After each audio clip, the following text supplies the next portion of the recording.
All right, welcome to Lesson 1 in Principles of Applied Engineering, the design process. Today, we are going to talk about what design is. Then we're going to talk about what is a design process. Then we're going to talk about design process examples, and then we'll look at the design process that we use here in Principles of Applied Engineering.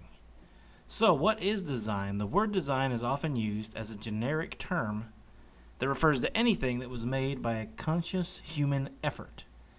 Design is also a process that is used to systematically solve problems. So that is a very generic definition of what design is. So what is a design process? Well, a design process is a systematic problem-solving strategy with criteria and constraints used to develop many possible solutions to solve or satisfy human needs or wants, and to narrow down the possible solutions to one final choice.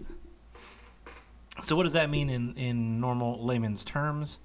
So it's a way to it's a way to design something and narrow down all of the wrong ways to do it until you come to the right way to do it. So what you're doing here is you're narrowing down all the wrong ways to do something until you find the right way to do it. That is what a design process is. That's the way that engineers and scientists and a lot of other people go through their own design process. The design process we use in Principles of Applied Engineering looks exactly like this. So these are the 6 steps that you'll be using over the next 4 years of your engineering career here at White House Independent School District. So the design process used here will start with defining the problem.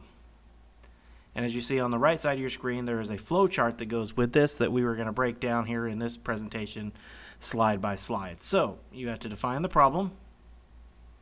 And once you figure out what the problem is, you have to generate concepts. And once you figure out if those concepts work, you find one you like. Then you're going to have to develop a solution. And once you develop that solution, you finally get something that you're proud of and you want to build. You have to construct and test a prototype to make sure that what you designed actually works. And then once you do that, you evaluate that solution to see if it does actually work. And if it does work, then you'll present that solution to your end user, your client, whoever you're designing this for your teachers here in this class, whether you have me or Mr. Hall. You'll be designing them for this, and you will be showing them to us in the end. But for now, this is the way it goes, and you see the little triangles. We'll go through each one of those as we look through each one of these steps in a little bit more detail.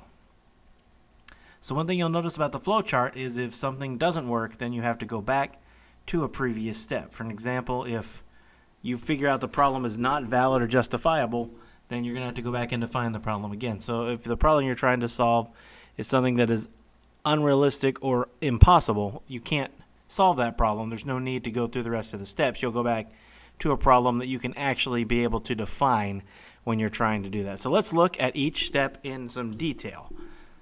So design process used in Principles of Engineering is an example of one of the design processes. There are tons of design processes, and consistently applying a single, clearly defined design process provides a basis for understanding. So like I said, there are a ton of them. If you look up engineering design process on Google, you'll see so many different design processes over what I'll be teaching you here today, but this is the one that we're going to be using in engineering. So we start with define the problem, right? You have to identify a problem first. Like, what is the problem? What are you trying to fix? Because if you don't have anything to fix, then there's no problem. Then there's no need to do anything. Then you have to validate the problem. So who says it's a problem? You guys have problems. Like, for an example, we're going to be doing something with a shopping cart later this week. And you say, all right, who says it's a problem? Well, some consumers don't like the way a shopping cart is currently constructed. So it's your job to make it better, right? What are the needs and what are the wants? So what does it need to have and what do people want to put on it, or what do you want it to have? As we look at the shopping cart example, what are the needs of a shopping cart and what are the wants of people that use shopping carts, right? What were prior solutions? What does existing shopping carts look like? Then you have to justify the problem, right? Is the problem worth solving? I mean, is it perfect the way it is, or can it be improved? Then you have to create requirements or specifications, things that you have to have in your design. And then you will look at criteria and constraints and do a design brief over the whole thing. So a design brief is a written plan that identifies a problem to be solved, its criteria, and its constraints. Used to encourage thinking of all aspects of a problem before actually attempting to come up with a solution. So in some cases, if the problem's not valid or justifiable, you must come up with a new problem, like we talked about a minute ago. If you look over here on your right here, right, if it's not justifiable, then we have to define the problem again. So that is define the problem, and after you define it and come up with a problem you think that you can fix, at this point we need to generate some concepts, right? So what does it take to generate concepts? Well, first thing you're going to want to do is do some research. You're going to have to look things up, find out how other people have solved this problem through research and through attempting to figure it out. So obviously the shopping cart has been improved on over the years, and it's going to continue to be improved on as the years come. So what have other people done? What kind of research have you come up with? Then you need to brainstorm solutions. We will talk about brainstorming in a later lesson.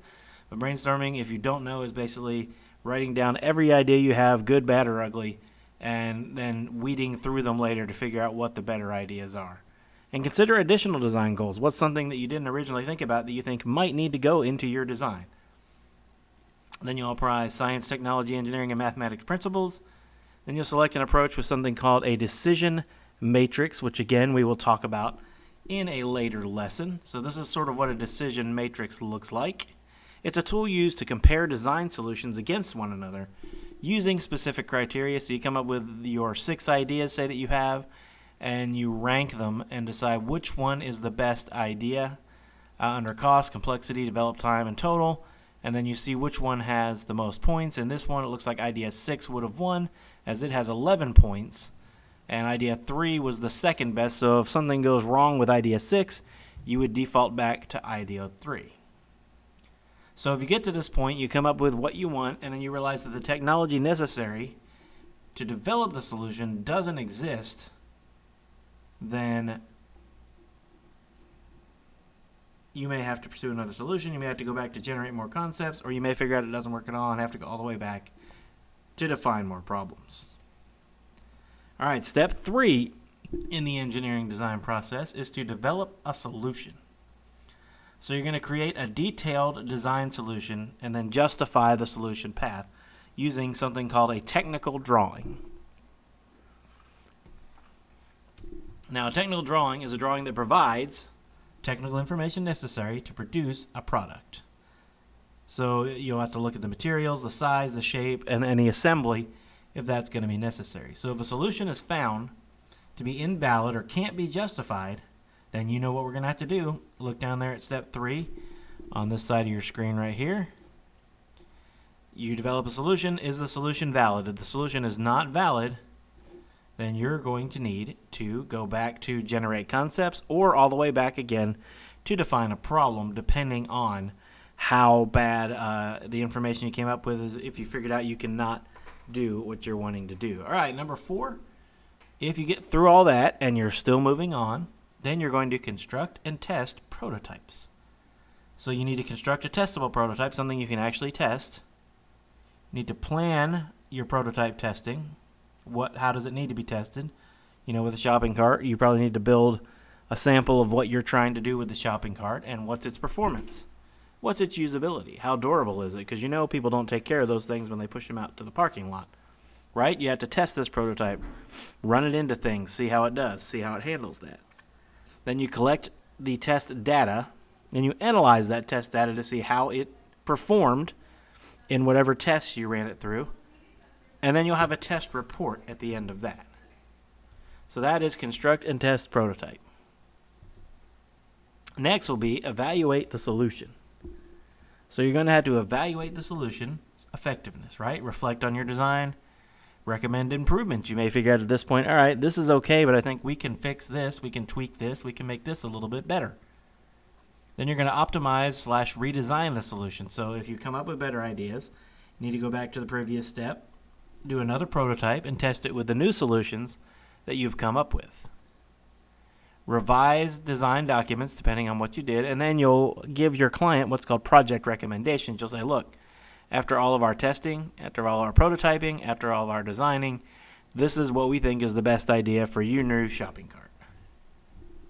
All right, and then you have to get to them, and that's the part we were just talking about, and you will present the solution. You need a document portfolio. You need a project portfolio, which means everything you did you need to have written down somewhere, and you need to put it together into a project, into a portfolio, into a presentation, into something that you can give to the client, the end user, or not the end user, but the client that you're trying to sell this to, with a formal presentation and say, look, we did all these steps, we came up with all these things, and this is how we've decided to improve your shopping cart, and this is why we think this is the best possible solution to improve your shopping cart. So you have to present that to the client once you get through all those steps.